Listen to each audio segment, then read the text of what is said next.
said you felt that way. And guess you're trying to stay strong and fake a smile until I look away. But I've known you too long, it hurts to watch your blue eyes fade to gray as you fade away, as you fade away. Yeah, I'm about to fade away, cause every time I wake up I feel like it's Monday. Something's going wrong with all the chemicals up in my brain. All of a sudden I don't look at anything the same way. Got a buildup of my thoughts sitting in an ashtray. I'm sorry that I'm so inconvenient, okay. Just let me be me and I'll stay out of your way. I can see the way you look at me, I'm such a disgrace. I never really asked to be brought into this place. You wanna love me? Well then baby have a taste. All the highs and the lows, no you'll never be the same. I don't really wanna hurt you, but I can't control the pain. If you're sticking by my side, maybe we could be okay. As you fade away, but don't fade away, from Rouser Radio, broadcasting from the White Hart Hotel in Lewes, East Sussex, on the 26th of August 2022, and it is 7:32 in the morning. What's wrong and why you never said you felt that way? And guess you're trying to stay strong and fake a smile until I look. I'm Keith Hayes, and I'm with you for the next 3/4 of an hour as we build up to Mirror Television starting at 8:30. Fade away, as you fade away, as you fade away, as you fade away.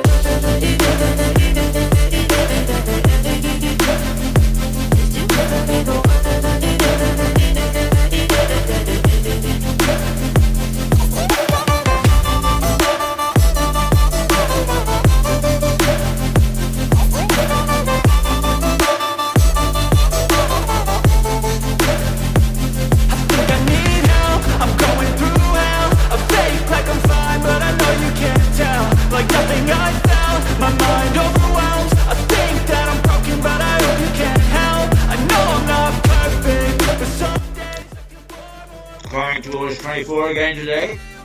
A light breeze and a scattered cloud. I have purpose, it's all worth it.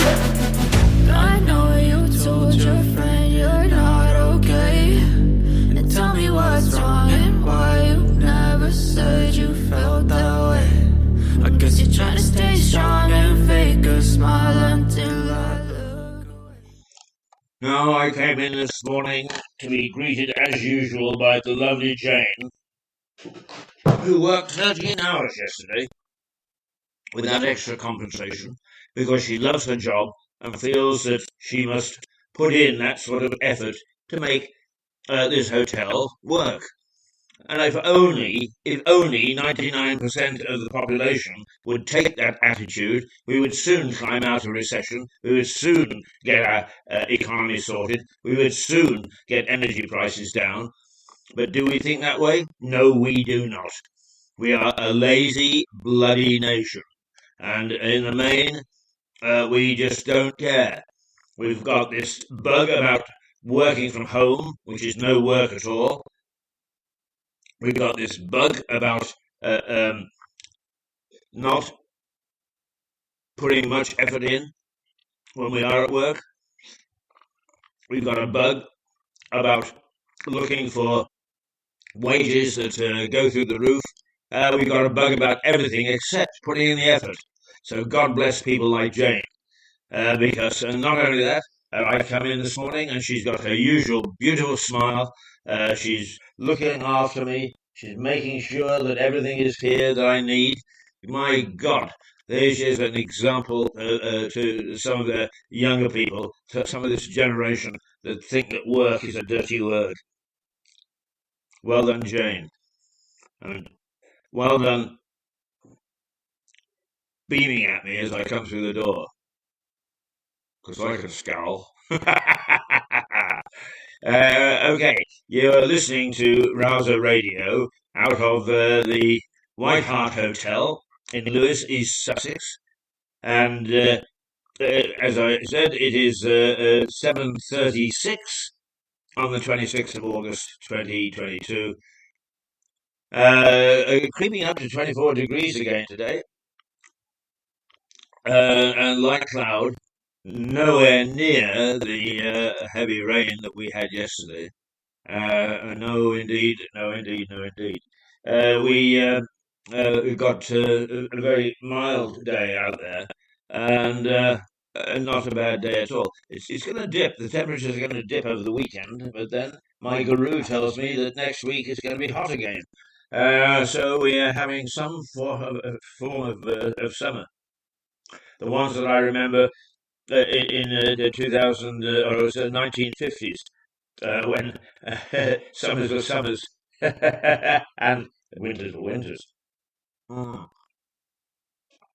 Right, a little sip of coffee, and then what we'll do is yes, let's go to my favourites, the mini Vandals. Down with your get up, because those of you that are still in bed, it is time to get up. It is 7:37. Get up, get up, get up. Down with your get up, the mini Vandals.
Okie dokie, that is the mini Vandals with Down with Your Get Up. Get up, get up, get up. Now, before we actually go to the newspaper headlines, because they're always a little bit behind, of course, because the papers have to be put to bed at about 2 o'clock in the morning, so that they're in the newsagents ready for you at 6 o'clock. Those newsagents that open at 6 o'clock. But there are a number, God bless them, and they're another group that work very hard, is the corner store. My goodness me, those people really belt it out. But the news now, the latest news, is that the energy price cap has gone up to 3,549, which the experts say translates into next year £7,000. Households will be expected to pay £7,000. Right, Liz Truss and Rishi Sunak are both saying what they would do about it. But you know, it's all very well to say, well, we'll cut taxes. It's all right if you're a taxpayer. If you're not, it doesn't help you one little bit. You're still faced with the same situation. Cutting VAT, not a bad idea. That's been mooted. Oh. I'm going to take my jacket off. I'm getting hooked up on the chair. It's not a pleasant experience. So let's take it off because it's warm enough this morning. It's nudging 24 degrees again, and there's a light breeze. If I sound as if I'm in a barrel, well, it's because I'm standing up in our studio, which is the White Hart Hotel in Lewis, and we broadcast in the bar usually. Bar isn't open at this hour in the morning, unfortunately. No, we're not heavy drinkers on this television station and radio station, I tell you. So the price cap has gone up, and it keeps on going up once every 3 months. And Stuart Dolby, energy expert, and co-guru along with me, is coming in later this morning to explain it all to us. He is outraged by what's happening. But with all the various ideas that they come up with, nobody touches the banks. Everybody is scared silly from the banks. And I thought, we keep on hearing about what the energy companies are making, so I bothered to look up what the profits were for Lloyds Bank. I happen to be with Lloyds Bank, and while the ladies in the branch are very pleasant and helpful, is the bank as a whole is a bully. It is an absolute bully, and it relies upon computers, and it is out of control. It is a nonsense. But that out of control, it made £8 billion profit last year, and I haven't heard a peep out of anybody saying, hey, why can't the banks lower some of their interest rates? Why not lower a bit on the credit cards? Why not lower a bit on the current accounts and savings accounts? Why not increase the amount of savings percentage that you get on those accounts? There are all sorts of things that the bank can do. £8 billion profit, and not a squeak out of anybody. It is outrageous and it's obscene. The banks have got the government by the throat, by the short hairs, let's be blunt. And nobody raises a peep, because everybody is scared silly of the bank. Well, I'm old enough, and they can't do anything to me. I don't care. I don't care. They can be bullying all they want. I went down yesterday, or the day before. They threatened to cut off my ability to bank online. Nothing could be worse. That's a bullying tactic. And what was it over? £20. Over £20. 8 billion profit. And they do silly things like that for £20. It's outrageous. It's absolutely outrageous. And if somebody doesn't look at it, we're going to keep on about it. Keep on, indeed, we're going to keep on about it. Because the banks are out of control.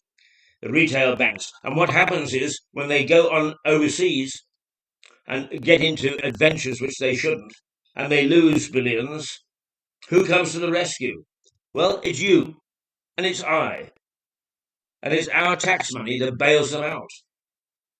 And do they say thank you? Do they change their spots? Not a bit of it. Not a bit of it. The banks are outrageously out of control. Totally out of control. And it's a sort of thing that needs addressing. But does anybody? No. We go after the energy companies and so on, rightly so. But the banks, their profits are equally as obscene. And when you think of it, that's just one retail bank. I didn't bother to look at some of the others. When you count it up, there'll be billions in profit. Billions and billions and billions. And does anybody in government say boo? No. No. They are scared silly of the banks. Ah, no wonder. They've got so many perks themselves, our MPs and our politicians, and for that matter, the executive, the civil servants, they're not going to rock the boat. Oh, goodness me, no.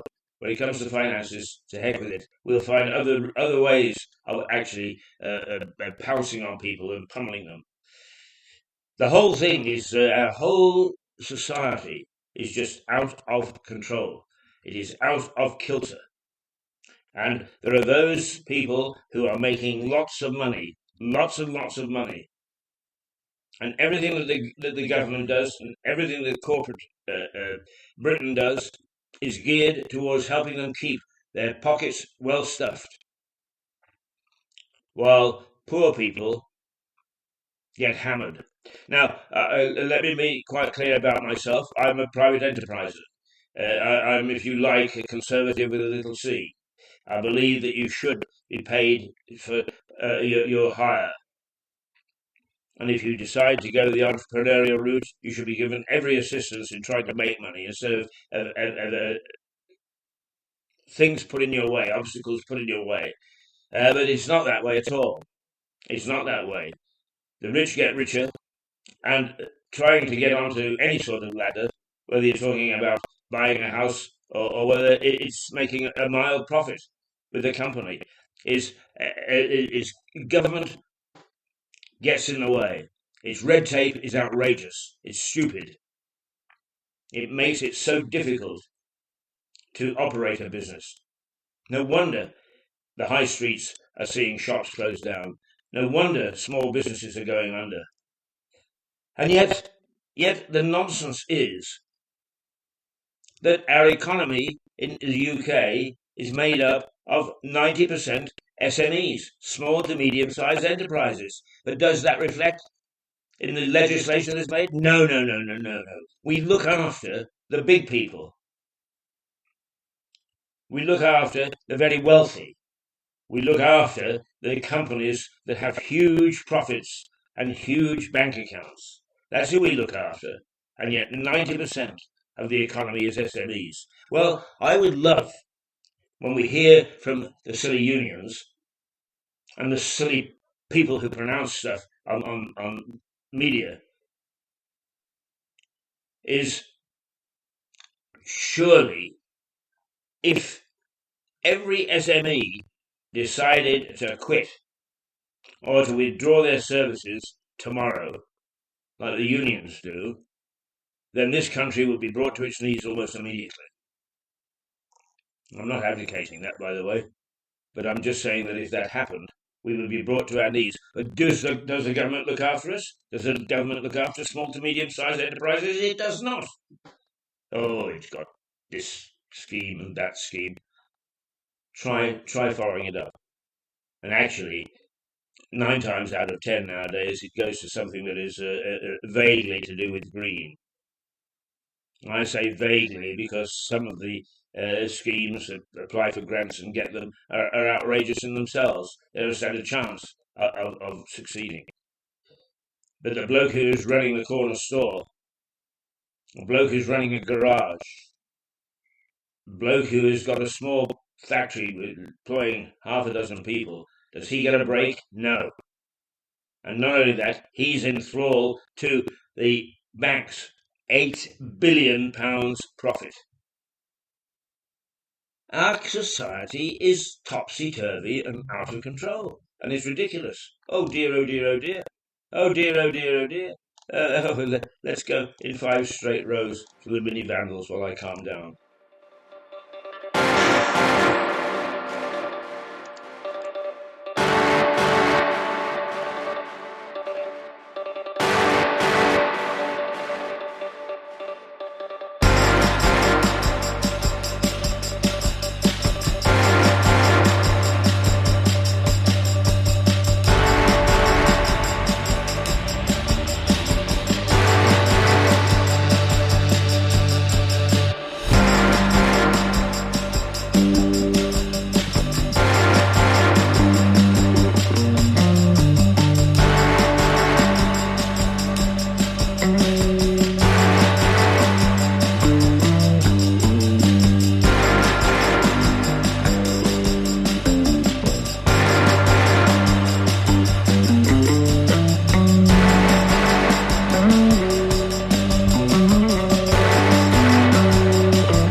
great Rose from the mini Vandals, and our Max has arrived.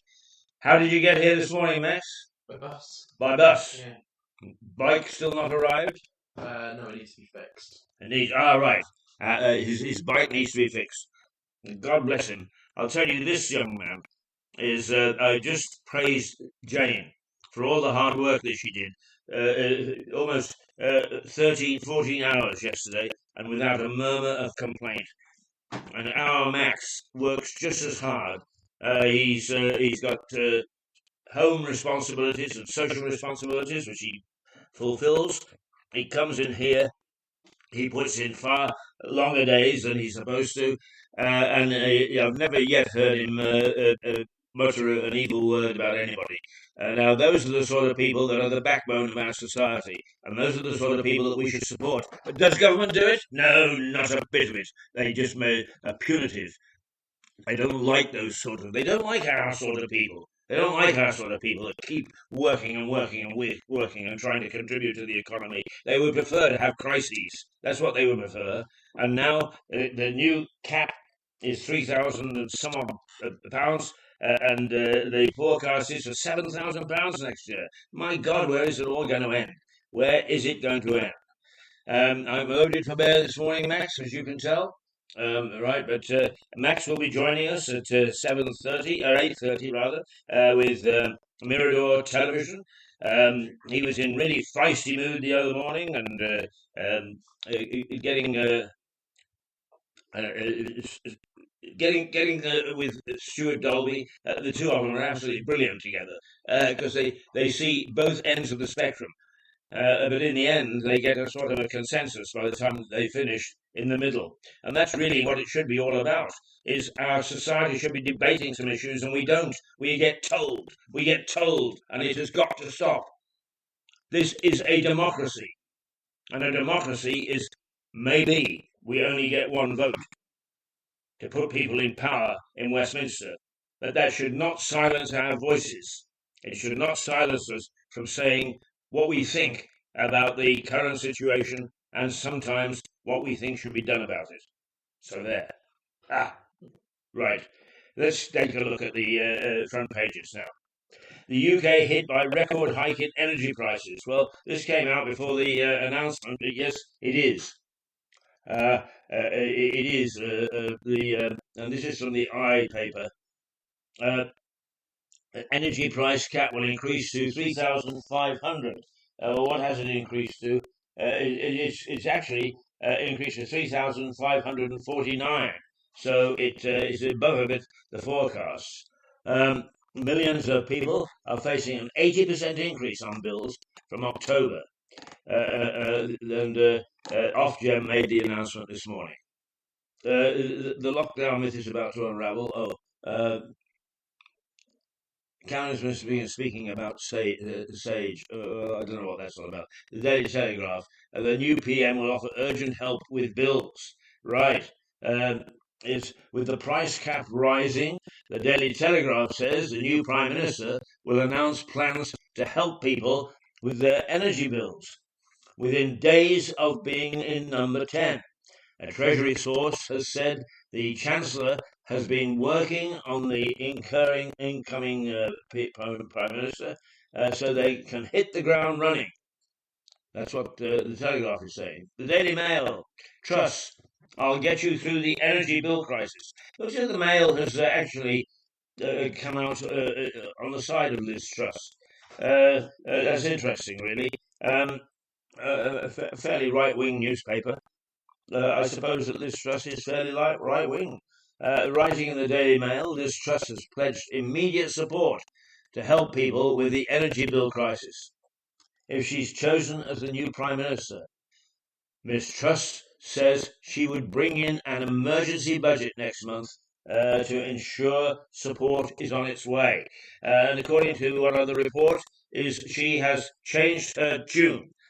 And instead of tax cuts, she's talking about immediate help that would be go into people's banks and money sources to try and help them with paying their bills.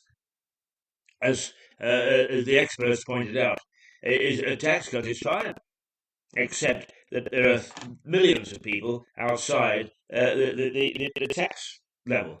They don't pay tax. So a tax cut means nothing to them. They're still going to have to find the money to pay the rise in bills. So if in fact it is true that she is changing her tack, so much the better. That is, if she's going to become MP, PM rather.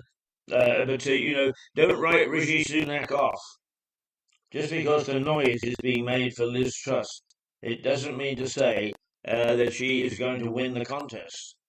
The Times says that she's accepted that the energy crisis will define her premiership if she becomes the next Prime Minister.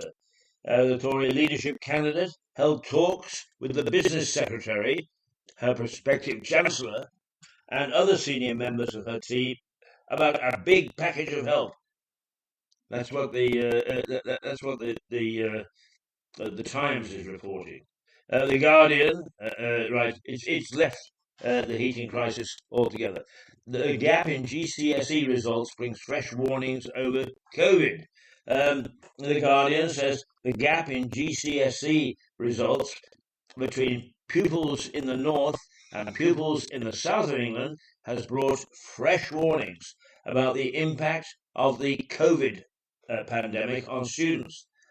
The paper says head teachers in England are calling on ministers to delay the return of pre-pandemic exam conditions for one more year. Right, okay. Metro. The Metro says sort it out. What it does is it leads with a woman who interrupted Health Secretary Steve Barclay while he was being interviewed on television. She burst in and she asked him what he was going to do about ambulance waiting times, saying nothing had been done for 12 years and that we've been complaining about the lack of ambulances turning up and so on for 12 years and that nothing has been done. Steve Barclay, he's being given the challenge publicly. The Sun, what it says is it's an interesting take on the new Parliament. For the first time in history, the Queen will appoint the new Prime Minister at Balmoral instead of Buckingham Palace. The monarch, who is 96, is in Scotland on her traditional summer break and has been advised to stay put, says the paper. So the Prime Minister or the potential Prime Minister to be sworn in and to express fealty, loyalty to the Queen needs to go to Balmoral. Oh, I expect they'll fly her up and him up. I expect they'll put him on a special train. What the hell?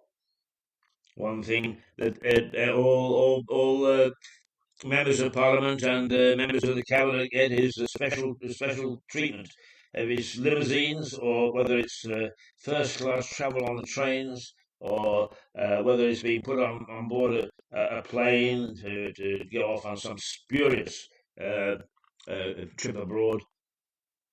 Is they are well subsidised. So if in fact the successful candidate has to go to Balmoral, to Scotland, you don't have any sympathy for me. Get there. And what I would do is I would make them go up on the bus, find out how the rest of us have to get from point A to point B. I'm fed up with hearing about how hard MPs work and therefore they need special measures. Special concessions. That's rubbish. That's absolute rubbish. They don't work anywhere near as hard as the SMEs, the backbone of the UK's economy. They don't work anywhere near as hard as those people, and we get no concessions whatsoever. None. And I'm fed up of hearing about how hard MPs work. They don't. And yet, who forces them to do anything? Personally, I would actually. Is Brewster's Millions has been my favourite movie for a long time. The film is about a chap who is left a fortune, absolute fortune, millions of pounds, but he has to spend it all within a given space of time. And if he does, then he gets billions. So he sets off to try and get rid of the money that he's been left so he can get his hands on the rest. And so he goes into politics. And he takes a look, and his theme is none of the above. In other words, anybody else who is running for office he's saying, don't vote for any of them, vote for me. None of the above. And frankly, I think it is time for us to say none of the above. We're fed up with the lot that we've got. We're fed up with the system that we've got. You want a democracy? You want to run for parliament? Well, if you've got a few bob in your pocket, you can go as an independent, and how many independents sitting in the House of Commons? Ha! And if you want to run for a party, first of all, make sure that you're a ratio. Make sure that the branch that you join doesn't want somebody who is black, gay, lady, or whatever, but wants the best candidate possible, because that's what you can offer. Oh no, what you need to do is you need to join these local constituency clubs, if you like, work your way up, and eventually you might stand a chance, just might stand a chance of running for office. But if the Prime Minister decides he wants somebody to take over your constituency, tough beans. It is all wrong. It is all wrong. We are forced into voting for nonsensical people without any sort of talent, any sort of experience. No wonder we're in shambles. We've got a lot in Westminster who haven't a clue how to behave. And the reason that we're in this mess is because they decided that they were going to worry. When all sorts of other crises were starting, they were going to worry about a half bottle of champagne, a packet of crisps, and an iced cake. Give me strength. Give me strength. Give me strength. Oh, gosh, he's looking very serious this morning. Our Max... where are we in time? Oh, it's 8:05 already. I've been ranting and raving all over the place. Right, okay. Let's calm it down, shall we? Let's go for Breeze. Telecasted.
Here I was talking to our Max about things of great import, and what happened was that the time crept up. what he was going to breeze. The Mirror. Who took our baby away? It goes back to the death by shooting of Olivia, the 9-year-old girl who was innocent of absolutely anything and a victim of a gangland shooting. And the police have still not lifted anybody. They lifted the bloke who was being chased, who was just recently let out of prison.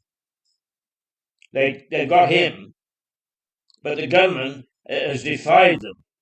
And, one of the things that the police, just the same as any security forces, should rely upon their snitches, on their snouts, on knowing what the hell's going on. And they obviously do not know what's going on here.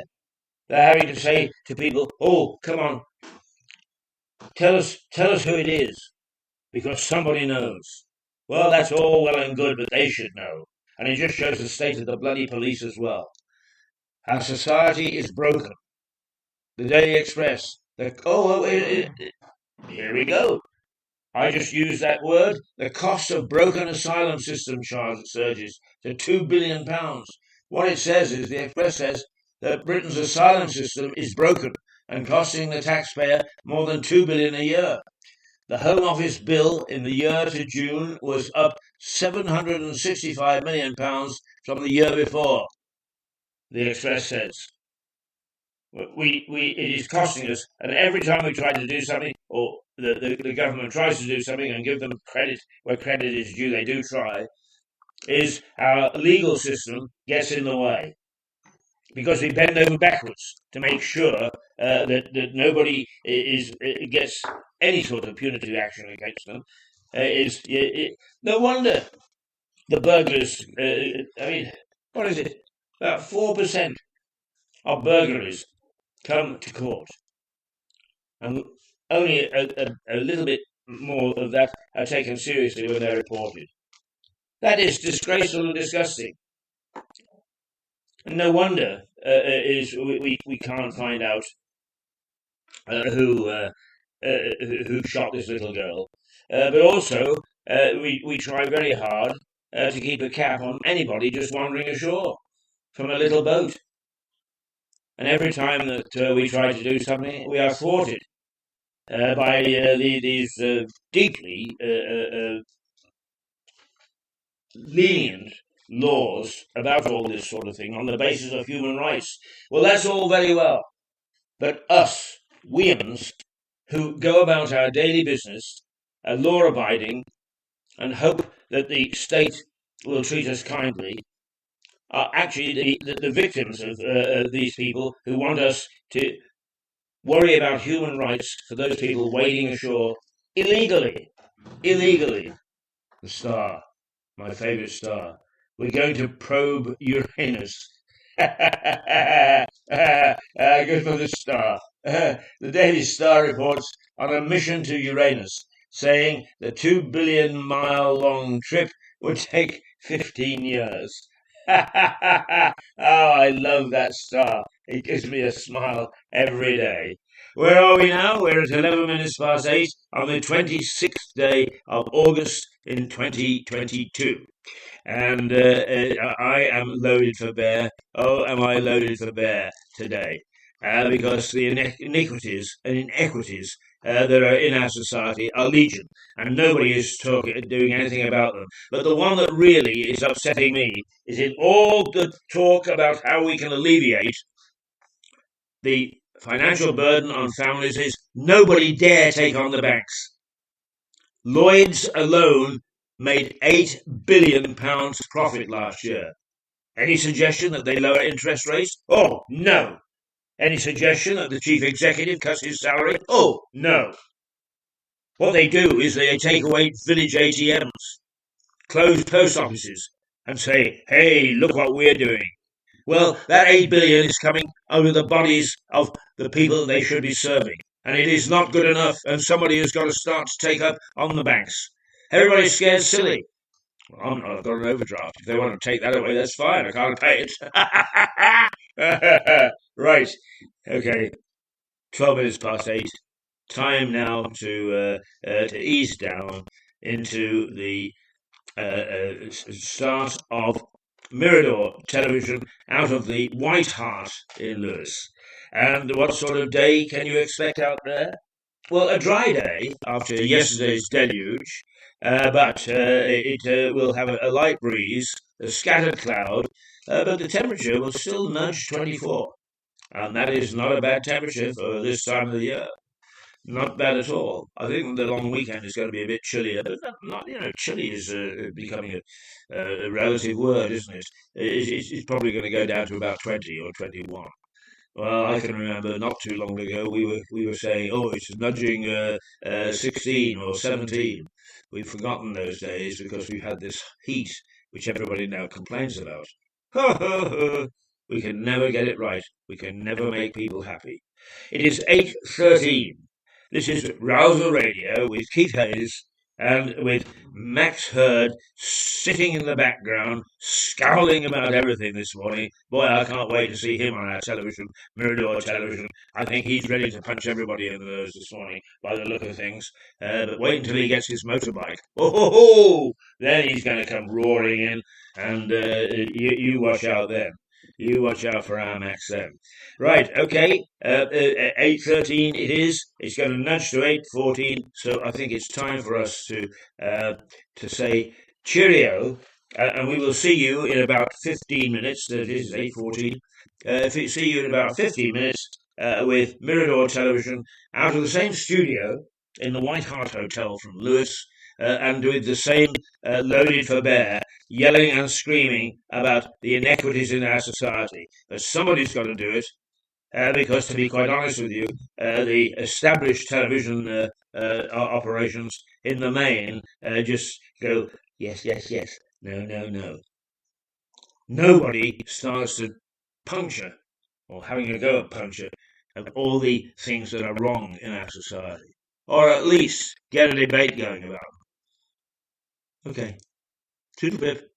Talk to you later. You're not okay. And tell me what's wrong and why you never said you felt that way. And guess you're trying to stay strong and fake a smile until I look away. But I've known you too long, it hurts to watch your blue eyes fade to gray as you fade away.